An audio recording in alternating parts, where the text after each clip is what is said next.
आज आपण लग्न समारंभात बनवली जाणारी फ्लावर बटाटा भाजी बनवणार आहोत। खूपच छान लागते ही भाजी। कुठेतरी लग्न समारंभामध्ये हल्ली बटाट्याच्या भाजीचा क्रेज जो आहे तो कमी झालेला आहे, त्यामुळे जास्त प्रमाणात बनवलं जात नाही, कारण पनीरचं क्रेज जे आहे ना ते खूप वाढलेलं आहे। त्यामुळे आपण घरातच अशा भाज्या बनवू शकतो ज्यामुळे आपल्या आठवणीही ताज्या होतील आणि पुरी बरोबर किंवा चपाती बरोबर अशा भाज्या खूपच अप्रतिम लागतात। तर चला सुरुवात करूया लग्न समारंभामध्ये बनवली जाणारी फ्लावर बटाटा भाजी।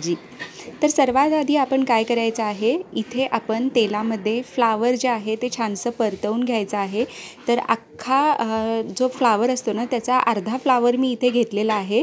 तर तो फ्लावर आपण छानसा तेलामध्ये खरपूस भाजून घ्यायचा आहे। त्याच्याबरोबर मी एक कॅप्सिकम म्हणजे ढबू मिरची पण घेतलेली आहे, तर ते पण आपण छानसं भाजून घेतलं आहे आणि बटाटे जे आहे ते पण आपण छानसं तेलामध्ये भाजून घेतलेलं आहे।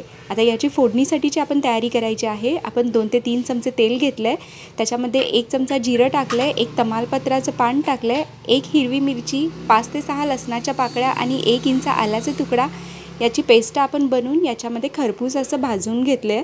आणि त्याच्याचमध्ये आता आपण घेतलेला आहे 2 आपण कांदे आपण इथे प्युरी करून घेतलेली आहे। तर कांदा जो आहे छानसा ब्राऊन होईपर्यंत आपण याला परतवून घ्यायचा आहे। जोपर्यंत याचा कच्चा स्मेल जो आहे ना तो जात नाही तोपर्यंत छानसं परतवून घ्यायचा आहे। कांदाही छानसा आपला ब्राऊन झालेला आहे। याच्यामध्ये 1 टोमॅटोची प्युरी आपण टाकून घेतलेली आहे। टोमॅटोही आपण छानसं परतवून घ्यायचा आहे जोपर्यंत याचा कच्चेपणा निघला जात नाही तोपर्यंत। आता टोमॅटो पण छानसा आपण परतवून घेतलाय। बेसिक मसाले आपण टाकून घ्यायचे आहेत। अर्धा चमचा हळद, 1 चमचा जिरा पावडर टाकलेला आहे, 1 चमचा धने पावडर टाकलेला आहे, 2 चमचे लाल तिखट आणि 1 चमचा गरम मसाला आपण इथे घेतलेला आहे। म्हणजे सगळे बेसिक मसाले आपण याच्यामध्ये टाकून घेतलेले आहेत। आता हे मसाले जे आहेत आपण छानसं तेलामध्ये परतवून घ्यायचं आहे। आता थोडंसं हे दाटसर झालेलं आहे। मसाले शिजण्यासाठी याच्यामध्ये आपण थोडंसं पाणी घालून घ्यायचं आहे आणि हे सगळे मसाले आपण छानसं तेलामध्ये शिजू द्यायचे आहेत, म्हणजे याचा कच्चेपणाही निघून जाईल। तर ग्रेव्हीला छानसा क्रीमीनेस यावा यासाठी आपण इथे 2 ते 3 चमचे ताजी मलाई घेतलेली आहे। घरचीच मलाईचा वापर मी इथे केलेला आहे। तर गॅसची फ्लेम आपण लो ठेवलेली आहे आणि मगच आपण याच्यात क्रीम टाकून घेतलेला आहे, जेणेकरून आपली जी मलाई आहे ना म्हणजे क्रीम जे आहे ना ते फुटणार नाही आणि छानशी परतलीही जाईल। आता थोडंसं पाणी आपण याच्यात टाकून घेतलेलं आहे आणि ग्रेव्ही छानशी शिजण्यासाठी आपण झाकून ठेवलेली होती।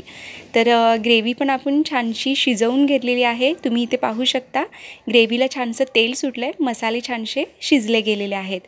आता याच्यामध्ये आपण ज्या भाज्या परतवून घेतलेल्या होत्या फ्लावर बटाटा, तर ते आपण याच्यामध्ये टाकून घ्यायचं आहे। याच्यामध्ये तुम्ही मटार किंवा पनीर याचाही वापर करू शकता। तर चवीपुरतं मीठ टाकायचं आहे आणि याला छानसं मिक्स करून घेऊया। आपल्या भाजीची चव जी आहे ती खूपच छान होणार आहे, कारण भाजी मला आता बघूनच दिसते की खूपच सुंदर अशी झालेली आहे। कुठेतरी हल्ली म्हणजे लग्न समारंभ किंवा कुठल्याही फंक्शनमध्ये आधीच्या काळामध्ये तर बटाट्याची भाजी खूप बनवली जायची, पण हल्ली आता पनीर खूप आलेलं आहे, त्यामुळे अशा भाज्या करणं खूप कमी झालेलं आहे। तर बारीक चिरून आपण याच्यावरती कोथिंबीर टाकलेली आहे आणि आपली फ्लावर बटाट्याची भाजी अगदी रेडी झालेली आहे। तुम्ही इथे बघून समजू शकता किती सुंदर आपली ही भाजी झालेली आहे। तुम्ही ही रेसिपी एकदा नक्की करून बघा आणि तुमच्या प्रतिक्रिया मला कळवायला विसरू नका।